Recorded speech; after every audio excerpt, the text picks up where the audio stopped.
യേശുവിൽ ഏറെ സ്നേഹമുള്ളവരെ, പുതിയൊരു ദിവസം നൽകി കർത്താവ് നമ്മെ അനുഗ്രഹിച്ചിരിക്കുകയാണ്. നല്ല ഈശോയ്ക്ക് നമുക്ക് നന്ദി പറയാം. തിരുസഭയിൽ നോമ്പുകാലം ആരംഭിക്കുകയാണ്. നോമ്പുകാലത്തെക്കുറിച്ച് പറയുക പുണ്യങ്ങൾ പൂക്കുന്ന കാലം എന്നാണ്. പ്രിയപ്പെട്ടവരെ, ഈ നോമ്പ് കാലഘട്ടത്തിൽ ഒത്തിരി പുണ്യങ്ങൾ നമ്മുടെ ജീവിതത്തിൽ ഉണ്ടാകട്ടെ. സാധിക്കുമെങ്കിൽ ഈ നോമ്പുകാലം ആരംഭിക്കുന്ന ഈ സമയത്ത് നല്ലൊരു കുമ്പസാരം നടത്തി നല്ല വിശുദ്ധിയോടുകൂടെ ഈ നോമ്പിലേക്ക് പ്രവേശിക്കാനായിട്ട് നമുക്ക് സാധിക്കട്ടെ. പറ്റുമെങ്കിൽ എല്ലാ ദിവസവും പരിശുദ്ധ കുർബാനയിൽ പങ്കെടുക്കുക. നമുക്കറിയാം ഏറ്റവും ശക്തമായ പ്രാർത്ഥന എന്ന് പറയുന്നത് പരിശുദ്ധ കുർബാനയാണ്. പറ്റുമെങ്കിൽ എന്നും ഈ ദിവസങ്ങളിലൊക്കെ പരിശുദ്ധ കുർബാനയ്ക്ക് പോകണം, ജപമാല ചൊല്ലണം, കരുണക്കൊന്ത ചൊല്ലണം. സാധിക്കുന്ന സമയങ്ങളിലൊക്കെ കർത്താവിൻ്റെ വചനം വായിക്കണം, ആത്മീയ ഗ്രന്ഥങ്ങൾ വായിക്കണം. അങ്ങനെ പ്രിയപ്പെട്ടവരെ, ആത്മീയ ജീവിതത്തിൽ ഈ വലിയ നോമ്പ് വലിയ അനുഗ്രഹത്തിനും അഭിഷേകത്തിനും കാരണമാകട്ടെ. നമുക്കറിയാം, നിനവേ നിവാസികളുടെ ജീവിതത്തിൽ മാനസാന്തരം ഉണ്ടാകുമ്പോൾ ദൈവം അവരുടെ മേൽ അയക്കുമെന്ന് പറഞ്ഞ ശിക്ഷ അയച്ചില്ല.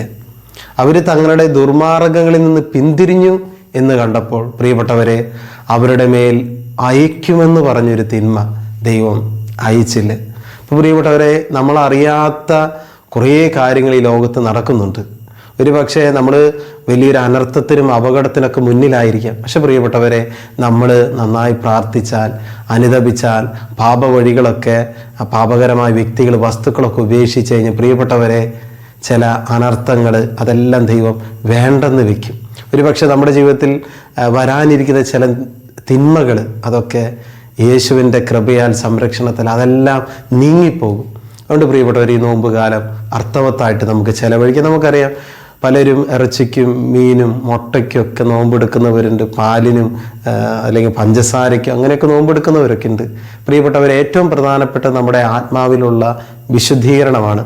നമുക്ക് ഏറ്റവും ഇഷ്ടപ്പെട്ട കാര്യങ്ങളൊക്കെ നമുക്ക് ഉപേക്ഷിക്കുന്നത് നല്ലതാണ്. നമ്മുടെ ശരീരത്തിനും മനസ്സിനും ആത്മാവിനും ഒരു നിയന്ത്രണം വരാനായിട്ട് അതൊക്കെ സഹായിക്കും. അതുപോലെ തന്നെ ഏറ്റവും പ്രധാനപ്പെട്ടതാണ് പാപകരമായ വ്യക്തികൾ, സാഹചര്യങ്ങളൊക്കെ നമ്മുടെ ജീവിതത്തിൽ നിന്ന് ഉപേക്ഷിക്കുക എന്നുള്ളത്. നമുക്ക് പ്രാർത്ഥിക്കാൻ പ്രിയപ്പെട്ടവരെ, ഈ നോമ്പുകാലം കഴിഞ്ഞ് ഈസ്റ്ററിലേക്കൊക്കെ പ്രവേശിക്കുമ്പോൾ പ്രിയപ്പെട്ടവരെ, വലിയൊരു ഉത്ഥാനത്തിൻ്റെ അനുഭവം നമ്മുടെ ജീവിതത്തിൽ ഉണ്ടാകട്ടെ. ഈശോ അനുഗ്രഹിക്കട്ടെ. നമുക്ക് നന്നായി ആരംഭിക്കാം. കൃപയ്ക്ക് വേണ്ടി പ്രാർത്ഥിക്കാം.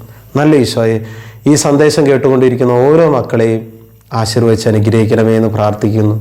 ഈ നോമ്പ് കാലഘട്ടത്തിൽ ഒത്തിരി പുണ്യങ്ങൾ ഞങ്ങളുടെ ജീവിതത്തിൽ ഉണ്ടാകട്ടെ.